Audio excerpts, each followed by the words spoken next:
Welcome back my friends. आज का हमारा जो टॉपिक है सार्वत्रिक गुरुत्वाकर्षण यानी यूनिवर्सल ग्रेविटेशन। आज हम लोग गुरुत्वीय त्वरण, गुरुत्वीय बल, न्यूटन का गुरुत्वाकर्षण, ये तमाम बातों पर अध्ययन करने वाले हैं। तो चलो चैप्टर का नाम डाल दीजिएगा कि फर्स्ट ईयर के लिए फर्स्ट बुक का लास्ट चैप्टर है सार्वत्रिक गुरुत्वाकर्षण या यूनिवर्सल ग्रेविटेशन, इंग्लिश में कहेंगे। ये तो चैप्टर का नाम है। सबसे पहली जो इसमें परिभाषा आती है, ये शब्द आता है गुरुत्व क्या होता है। गुरुत्व, तो आप दोबारा लिखें, गुरुत्व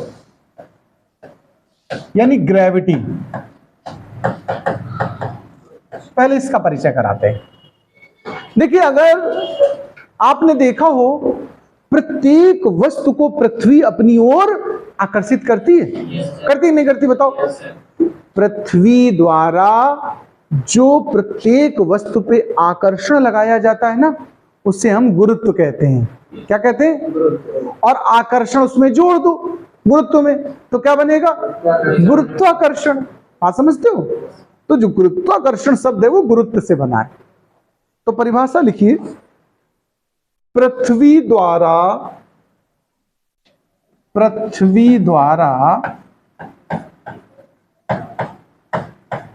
प्रत्येक वस्तु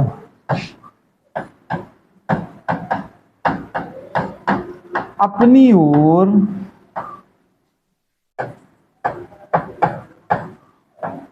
आकर्षित की जाती है, आकर्षित की जाती है। इस गुण को गुरुत्व कहते हैं।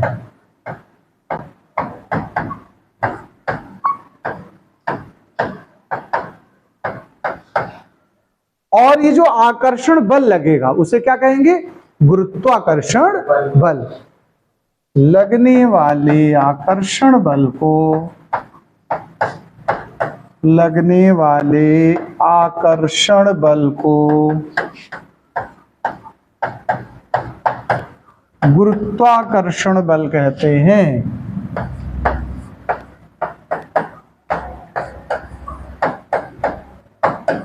गुरुत्वाकर्षण जोड़ के लिखना एक साथ, गुरुत्वाकर्षण बल कहते हैं।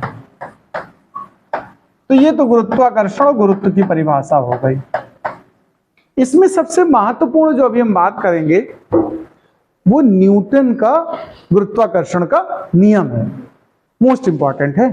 9th क्लास में ये आपके था, हो सकता है आपने सही से ना पढ़ा हो, वो अलग बात है। तो हेडिंग डालें, न्यूटन का गुरुत्वाकर्षण का नियम। न्यूटन का गुरुत्वाकर्षण का नियम।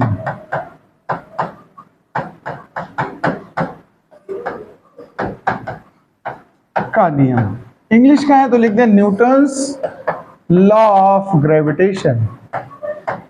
न्यूटन्स लॉ ऑफ ग्रेविटेशन, ये तो हेडिंग है। अब जरा इस पे बात करते हैं। देखो, न्यूटन ने कहा था कि अगर दो वस्तुएं हो और उनके अपने द्रव्यमान हो तो वो दोनों वस्तुएं एक दूसरे को अपनी ओर आकर्षित करती। जैसे मेरा द्रव्यमान है कि नहीं, इनका भी द्रव्यमान है, हम लोग आकर्षित कर रहे हैं एक दूसरे को। फिर आप सोचोगे अच्छा आकर्षित कर रहे हैं तो अपनी जगह क्यों बैठे हैं? एक्चुअल में ये जो गुरुत्वाकर्षण बल है ना, प्रकृति में सबसे कमजोर बल होता है। 4 मेन बल होते हैं, उनको मूल बल कहते हैं। क्या कहते हैं? एक गुरुत्वाकर्षण बल, एक विद्युत चुंबकीय बल, एक क्षीण नाभिकीय बल और एक प्रबल नाभिकीय बल। यही 4 मेन बल हैं। इन्हीं से दुनिया भर के बल बने हैं। तो गुरुत्वाकर्षण बल इनमें सबसे कमजोर होता है और प्रबल नाभिकीय बल सबसे स्ट्रांग होता है। तो ये सबसे कमजोर होता है, इसलिए महसूस नहीं हो रहा हम लोगों को। लेकिन अगर द्रव्यमान ज्यादा हो जाए तो महसूस होगा। कैसे?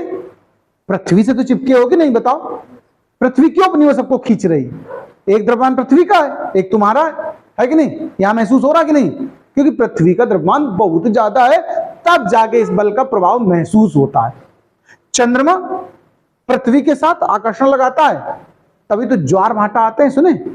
हाई टाइड लो टाइड सुना कभी? समुद्र का पानी उठता है फिर गिरता है, तो ये गुरुत्वाकर्षण की वजह से हो पाता है, क्योंकि चंद्रमा काफी बड़ा है, समुद्र की जल राशि भी बड़ी। नदियों में नहीं आता कभी ये ज्वार-भाटा, कभी सुना है? क्यों? वो भी तो पानी है। समुद्र में क्यों आए? समुद्र की जल राशि ज्यादा मात्रा में है, इसलिए प्रभाव हो जाता है, उसका प्रभाव ही पड़ता, महसूस होता उस जगह पर।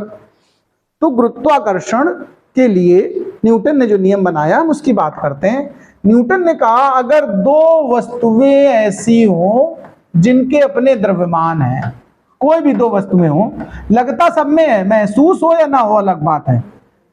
एक का द्रव्यमान m1 एक का m2, सुनो, महसूस होना और ना महसूस होना अंतर है। जैसे दो लोग एक साथ बैठे हैं, बातें कर रहे हैं, खा पी रहे हैं, लेकिन कहो अंदर अंदर कुड़ रहे हैं एक दूसरे के लिए। कोई कहे ये दुश्मन है एक दूसरे के, तो आदमी कहेगा हम मानेंगे नहीं, ये तो प्रेम से खा रहे हैं, बैठ के बातें कर रहे हैं, लेकिन अंदर अंदर तो चिढ़ रहे हैं ना। और हमेशा ध्यान रखना, कोई भी व्यक्ति यहाँ संसार में जो दुखी है ना, अपने दुख से नहीं दुखी। दुखी किस बात से? दूसरे के सुख से। अगर हमारा मकान एक मंजिल का है तो हम सुखी हैं, लेकिन अगर बगल वाले ने दो बनवा दिया तो हमें दुख हो जाएगा। होता है ऐसा कि नहीं? बताओ।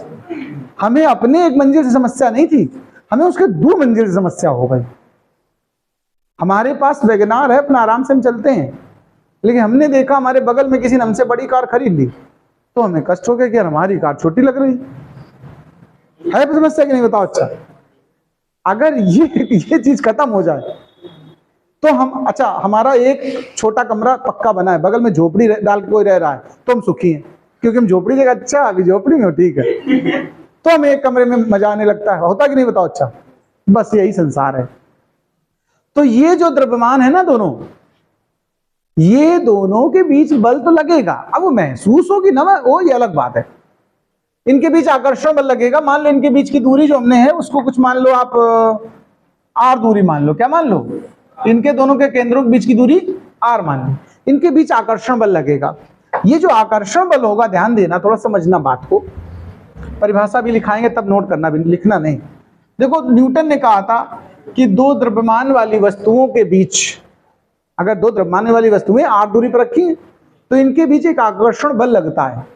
इस आकर्षण बल का मान इन द्रव्यमानों के गुणनफल के समानुपाती होता है। जितना ज्यादा द्रव्यमान होगा उतना ज्यादा आकर्षण बल होगा, यही तो बता रहा था अभी मैं। और बीच की दूरी के वर्ग के व्युत्क्रमानुपाती होता है, आर स्क्वायर। इनको एक साथ अगर ले लो, एक साथ लेने पर, जब इन्हें एक साथ ले लोगे तो F समानुपाती बनेगा m1 m2 upon R square. अब समानुपाती का चिन्ह हटा दो, जानते हो कांस्टेंट आता है, ये सुना तुमने सबने? समानुपाती हटाते कांस्टेंट डालते, सुना? अब कांस्टेंट देखो अलग अलग डालते हैं, कहीं k डाल देते, सुना? कहीं x डाल देते, कहीं c डाल देंगे, पता नहीं क्या डाल दे। यहां पर चूंकि गुरुत्वाकर्षण पढ़ रहे हो तो यहां कांस्टेंट आएगा कैपिटल G। इस कैपिटल G को क्या कहते हैं, मैं इसकी बात जरा बता देता हूं। यहां जो कैपिटल G है इसे बोलते हैं सार्वत्रिक, क्या बोलते हैं? सार्वत्रिक गुरुत्वाकर्षण नियतांक। क्या कहते हैं? सार्वत्रिक गुरुत्वाकर्षण नियतांक। इसका मान भी याद रखना, क्योंकि जब न्यूमेरिकल करोगे तो इसकी जरूरत पड़ेगी। 6.67 10⁻⁻11 newton metre square upon kg square, ये इसका क्या रहेगा? मान रहेगा। तो ये देखो, एक और चीज सुनो, जी की बीमा भी कभी पूछी जा सकती है। अभी लिखना नहीं, परिभाषा से ऊपर से लिखना, अभी केवल सुन लो खाली। जी की बीमा जरा समझ लो। जी की बीमा, बीमा का हमारा मतलब विमी सूत्र से होता है। जी का मात्रक क्या है बताओ? अच्छा, मात्रक क्या पहले जी का बताओ? मात्रक हो गया newton metre square upon kg square. बीमा यहां से बना नहीं सकते तुम, क्या बताओ? न्यूटन की बीमा क्या होती है? mLT/2, और मीटर की L2 यहाँ, और kg की कितनी हो जाएगी? मतलब वो m स्क्वायर। एक m कैंसिल हुआ कि नहीं हुआ बताओ? तो ये m ऊपर जाएगा तो क्या बन जाएगा? m inverse L3 T minus 2, ये विमीय सूत्र आ जाएगा। अब हम परिभाषा पे आते हैं वापस, मेन परिभाषा पहले, बाद में ये सब कहानी लिखना है आराम का है। तो देखो न्यूटन ने क्या कहा था, सुनिए। न्यूटन के अनुसार यदि दो द्रव्यमान m1 व m2 एक दूसरे से r दूरी पर हो तो उनके मध्य लगने वाला आकर्षण बल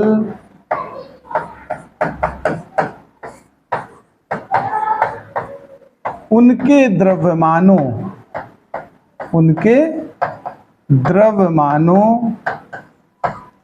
के गुणनफलों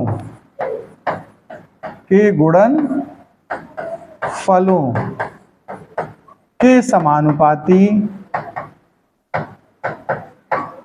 तथा बीच की दूरी के वर्ग के विलोमानुपाती कह सकते हो या क्या लिख सकते हो, व्युत्क्रमानुपाती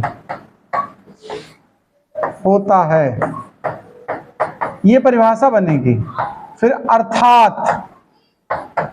अर्थात में फर्स्ट पॉइंट ये और सेकंड पॉइंट ये, और फिर पूरा एक साथ लेने से लेकर पूरा बना डालो, चित्र से नोट कर लो पूरा।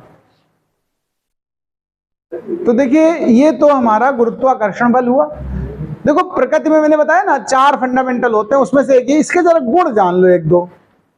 गुरुत्वाकर्षण बल के या गुरुत्व बल के गुण, प्रॉपर्टीज, गुरुत्व बल के गुण जरा जान लो। कभी पूछ दे कोई, आपको कहीं आवश्यकता हो तो मैं बताता हूं। पहला गुण सुनिए, ये जो गुरुत्व बल है द्रव्यमान पर निर्भर करता कि नहीं करता, बताओ। सूत्र में आया है m2। तो पहला गुण लिख दो, यह बल वस्तुओं के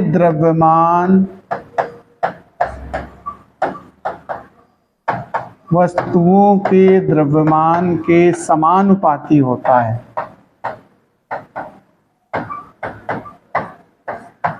पहला तो यही गुण हो गया द्रव्यमान वाला। बहुत से गुण है मेरे पास, कुछ दे रहे हैं हम आपको। दूसरा देखो, दूरी के वर्ग के व्युत्क्रमानुपाती होता है। यह बल दूरी के वर्ग के व्युत्क्रमानुपाती होता है। चाहो तो साथ में सूत्र भी लिख दो ब्रैकेट में, F समानुपाती m1 m2 है ऐसे, F समानुपाती 1/r²। तीसरा गुण सुनो ध्यान से, प्रकृति में सभी बलों से ये कमजोर होता है। बोलो, सबसे कमजोर बल है, लिख लो। यह बल प्रकृति के सभी बलों से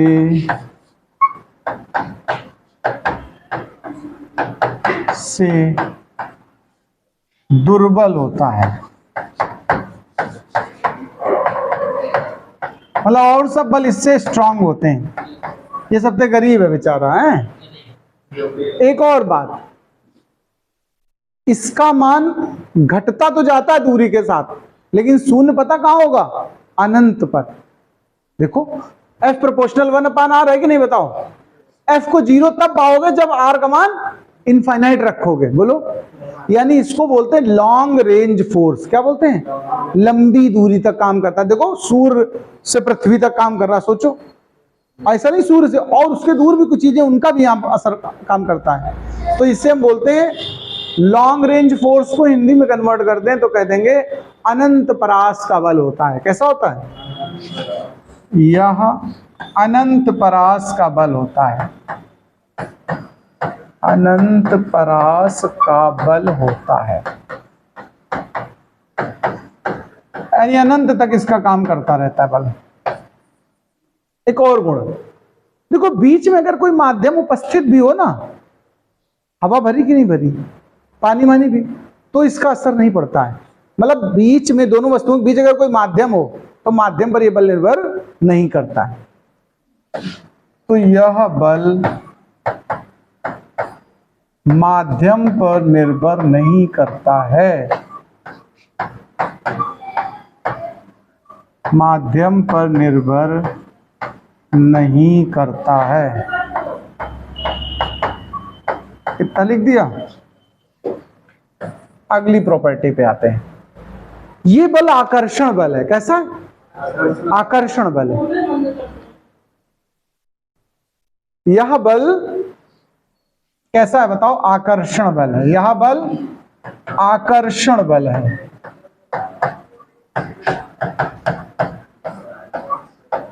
यह बल आकर्षण बल है। एक और सुनो, ये बल केंद्रीय बल होता है, ये बल संरक्षी बल होता है, ये सब गुण है, ये भी लिख दो। यह बल केंद्रीय बल होता है। कैसा बल होता है?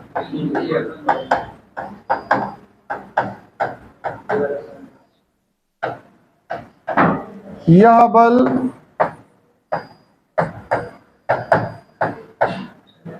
वो संरक्षी बल होता है। इतने गुण बहुत है यार, है ना, इतने लिख लो। देखो गुरुत्वीय बल जान गए, अब जो थोड़ा वैद्युत बल पे चर्चा करेंगे, फिर दोनों की कंपैरिजन करेंगे। तो हेडिंग डालो अभी वैद्युत बल, जरा ये भी जान लो, तुलना करने को आता है। वैद्युत बल को हम इलेक्ट्रिक फोर्स कहते हैं। क्या कहते हैं? इलेक्ट्रिक या इलेक्ट्रोमैग्नेटिक भी कहते हैं। इलेक्ट्रिक फोर्स आप लिख लो। इसको एक्चुअली विद्युत चुंबकीय बल भी कहते हैं। ठीक है, देखो न्यूटन ने दिया था गुरुत्वाकर्षण, और एक वैज्ञानिक है उनका नाम है कूलाम। क्या नाम है? कूलाम ने दिया है वैद्युत बल के लिए। तो हम कूलाम का नियम नहीं पढ़ाने वाले हैं, आप ऐसे ब्रैकेट में चाहो हेडिंग डाल लो, कूलाम का नियम, ये सिखाने वाले हैं। अब सुनो कूलाम ने क्या दिया, सुनो जरा इनकी बात। कूलाम ने कहा था कि अगर दो आवेश एक दूसरे से, देखो एक आवेश ये, इसका मान Q1 है, और दूसरा आवेश ये, इसका मान Q2 है, r दूरी पर हूं। देखो अभी पीछे वाले में दो द्रव्यमान थे, इसमें लेकिन दो आवेश हैं, यानी द्रव्यमान के लिए न्यूटन ने दिया, आवेश के लिए कूलाम ने दिया। तो कूलाम ने कहा था देखो मिलता जुलता है, थोड़ा समझ लेना, फिर हम परिभाषा लिखेंगे। पहले समझ लो एक बात। पहले हम कहेंगे कि इनके बीच जो बल लगेगा, आकर्षण भी हो सकता है, प्रतिकर्षण भी। क्यों? आवेश तो धन भी होता है, ऋण भी होता है। दोनों धन धन या दोनों ऋण ऋण तो प्रतिकर्षण होगा। एक धन एक ऋण तो आकर्षण बल। गुरुत्वीय बल देखो केवल आकर्षण था, इसमें आकर्षण प्रतिकर्षण दोनों है। यानी इन दो आवेशों के बीच जो आकर्षण या प्रतिकर्षण बल होगा, उसका मान इनके आवेशों के गुणनफल के समानुपाती होगा। उसमें यहाँ क्या लिए थे? M1 M2। बीच की दूरी के वहां भी वर्ग के व्युत्क्रमानुपाती था, यहां भी व्युत्क्रमानुपाती है। बात को समझते जाना जरा। दोनों को एक साथ लेने पर, जब आप एक साथ ले लोगे भैया, तब जरा मुद्दा समझना। अगर हम एक साथ ले रहे हैं तो F समानुपाती हो जाएगा Q1 Q2 अपान, फिर वहीं पहुंच गए हम लोग। ये चिन्ह हटाते हो तो क्या करते हो? लांगड़ा कांस्टेंट डालते हैं। हर बार कांस्टेंट अलग अलग आता है। यहाँ जो कांस्टेंट आता है इसका नाम थोड़ा स्पेशल है, ध्यान रखना। 1/4 पाई एप्सिलॉन नॉट। क्या कहते हैं? साइलेंट नहीं भैया, 4 पाई। अभी मैं बता देता हूँ इसको क्या पढ़ते हैं, पहले इसका मान जान लो। यहाँ जो कांस्टेंट है 1/4 पाई एप्सिलॉन नॉट, अभी मैं लिख के दिखा दूंगा। इसका मान होता है 9 × 10⁹ newton metre square upon coulomb square. जहां इसको भी जान लो, ये वैसे इंटर में पढ़ाऊंगा, इंटर के फर्स्ट चैप्टर में यही है, यही टॉपिक है।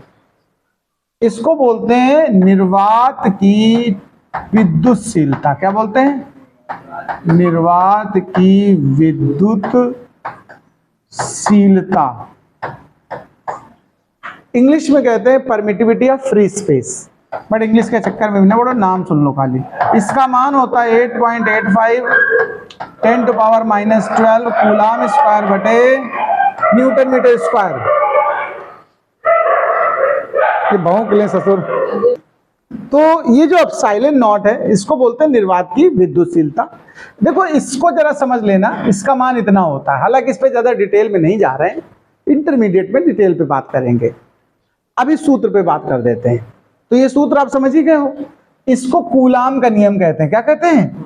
कूलाम का नियम। अब परिभाषा सुनो जरा, मुद्दा आता परिभाषा की, परिभाषा पहले सुन लो तब ये सब नोट करना। देखो हम यहां कहेंगे यदि दो बिंदु आवेश, छोटे आवेश लिए जाते हैं साइज के हिसाब से, यदि दो बिंदु आवेश Q1 व Q2 परस्पर r दूरी पर स्थित हो तो उनके मध्य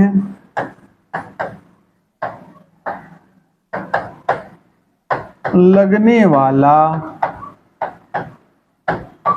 आकर्षण या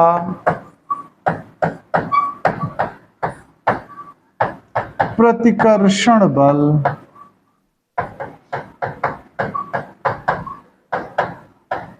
आकर्षण या प्रतिकर्षण बल उन आवेशों के गुणनफल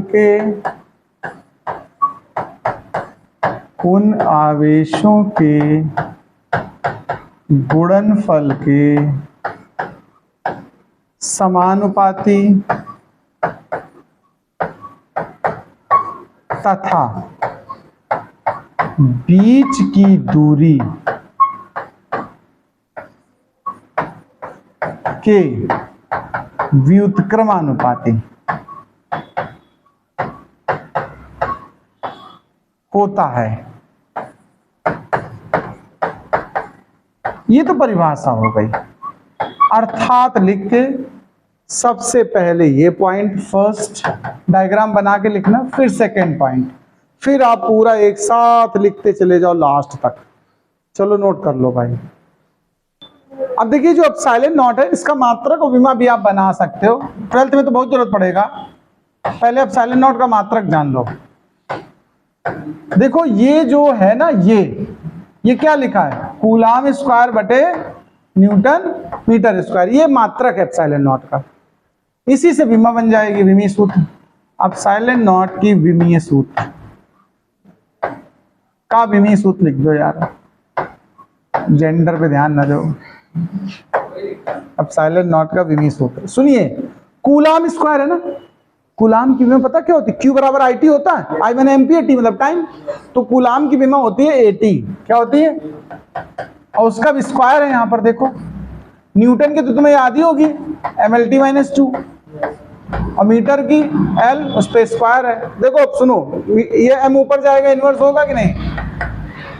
L देखो 3 हो जाएंगे, ऊपर जाके -3 हो जाएंगे। T यहाँ से देखो -2 और प्लस का 2, तो टोटल कितने हो गए? 4, और A2 हो जाएगा। ये विमीय सूत्र है। अब इसके गुण भी जान लो। देखो वैद्युत बल या विद्युत चुंबकीय बल के गुण, तो अब इसके गुण हम बता देना चाहते हैं। पहली बात, यह बल किस पर निर्भर करता बताओ? आवेश पर। यह बल आवेश पर निर्भर करता, या आवेशों पर, दो चीजों के आवेश थे।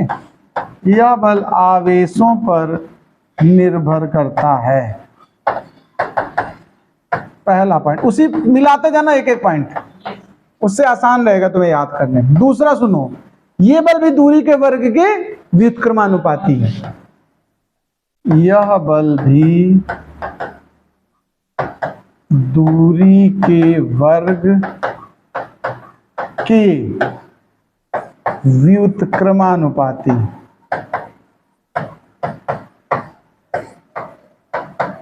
होता है। थर्ड देखो,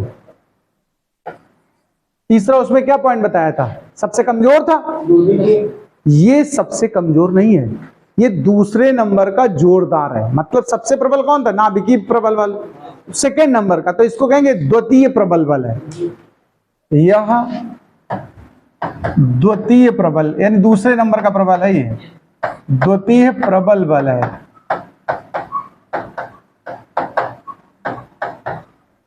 चौथा पॉइंट, उसमें क्या था? चौथा पॉइंट बोलते जाओ, उससे मिला मिला हम लिखते जाएं। चौथा क्या था उसमें? अनंत परास। यहां भी देखो अपान आर स्क्वायर है, यहां भी अनंत परास है। यह बल भी अनंत परास का है, यह बल भी अनंत परास का है, यानी अनंत तक काम करता है। अगला पॉइंट क्या था? ये वाला करता है, बीच में अगर माध्यम होगा तो बल के मान में अंतर पड़ेगा, तो लिख दो यह बल माध्यम पर निर्भर करता है, यह बल माध्यम पर निर्भर करता है। अगला पॉइंट क्या है? तो ये बल आकर्षण प्रतिकर्षण दोनों तरह का है, यह बल आकर्षण या प्रतिकर्षण होता है। अगला पॉइंट क्या था जरा बताओ? तो ये बल विकेंद्रीय बल है, यह बल भी केंद्रीय बल है। अगला पॉइंट, तो ये भी संरक्षी बल है, यह बल भी संरक्षी बल है।